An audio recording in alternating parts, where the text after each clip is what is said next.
Hello friends, చాలా టేస్టీగా ఉండే తీపి బొండాలు రెసిపీని ఒకసారి మీతో షేర్ చేస్తాను. ఒకసారి ట్రై చేసి చూడండి, చాలా బాగుంటాయి. ముందుగా ఒక గిన్నెలో బెల్లం వేసుకొని కొంచెం వాటర్ వేసుకొని బెల్లాన్ని బాగా కరిగించుకోవాలి. ఈ బెల్లానికి ఎటువంటి పాకం అవసరం లేదు, జస్ట్ కరిగితే సరిపోతుంది. ఇలా మధ్య మధ్యలో కలుపుకుంటూ బెల్లం అంతా కూడా బాగా కరిగిపోయేలా కరిగించుకోవాలి. తర్వాత స్టవ్ ఆఫ్ చేసుకొని పక్కన పెట్టుకొని చల్లారనివ్వాలి. పక్కన ఇంకో బౌల్ తీసుకొని ఆ బౌల్లోకి ఒక పావు కప్పు ఫ్రెష్ పెరుగుని యాడ్ చేయాలి. ఇందులో ఒక 1/2 టేబుల్ స్పూన్ వంట సోడా వేసుకొని ఇలా కలపాలి. ఇలా పెరుగును కలుపుకొని ఒక 5 నిమిషాలు పక్కన పెడితే పెరుగు అనేది కొంచెం పొంగినట్లుగా వస్తుంది. ఇప్పుడు ఈ పెరుగులోకి 3 టేబుల్ స్పూన్ల బొంబాయి రవ్వని యాడ్ చేసుకోవాలి.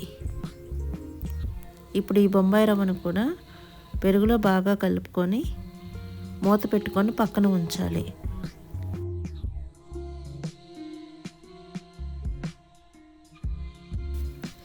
తర్వాత ఈ బౌల్లోనే చల్లార్చి పెట్టుకున్న బెల్లం వాటర్ని యాడ్ చేయాలి. ఇలా వడకట్టుకుంటే బెల్లంలో ఏదైనా నలకలు ఉంటే కనుక సపరేట్ అయిపోతాయి. ఇప్పుడు ఇందులో 2 కప్పుల గోధుమ పిండిని వేయాలి. గోధుమ పిండి వేసిన తర్వాత మొత్తంగా కలపకూడదు. ఇదిగో ఇలా నేను చూపిస్తున్న విధంగా మధ్యలో చేతి పెట్టి ఇలా కలుపుకోవాలి.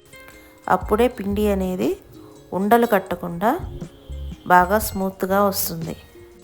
ఎలా పడితే అలా కలుపుకుంటే పిండి అనేది ఉండలు కట్టే ఛాన్సెస్ ఎక్కువ ఉన్నాయి. అందుకే ఈ విధంగా కనుక కలుపుకుంటే ఉండ అనేది మాత్రం కట్టదు. ఫైనల్గా పిండి టెక్స్చర్ అయితే ఇలా వస్తుంది. ఇందులో కొంచెం కొంచెంగా వాటర్ వేసుకొని కొంచెం బీట్ చేసుకోవాలి.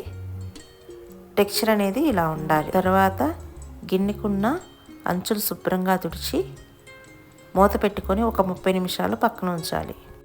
30 నిమిషాల తర్వాత స్టవ్ మీద కడాయి ఉంచుకొని పక్కన ఒక చిన్న బౌల్లో వాటర్ తీసుకొని ఒక కొంత కిరీట తీసుకొని ఇదిగో ఇలా నేను చూపిస్తున్న విధంగా కొంచెం కొంచెం పిండిగా ఆయిల్లో వేయాలి.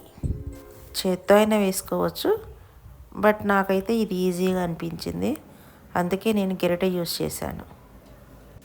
ఇలా పిండినంతా కూడా బ్యాచెస్గా వేసుకోవాలి. ఒక్కొక్క బ్యాచ్కి వచ్చేసరికి 5 or 6 వేసుకుంటే సరిపోతుంది. ఇవి మాత్రం మీడియం ఫ్లేమ్ మీద మాత్రమే ఉడికించాలి. అప్పుడే లోపల వరకు బోండా అనేది ఉడుకుతుంది. ఇదిగో ఇలా కలర్ చేంజ్ అవుతూ ఉండాలి. మధ్యలో గరిటెతో తిప్పుతూ ఉండాలి. ముదురు గోధుమ కలర్లోకి రావాలి. అప్పుడే బోండా అనేది కరెక్ట్గా ఉడికినట్లు.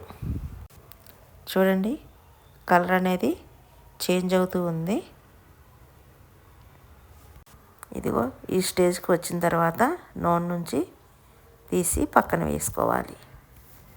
చూడండి, చాలా టేస్టీగా ఉండే తీపి బోండా రెడీ.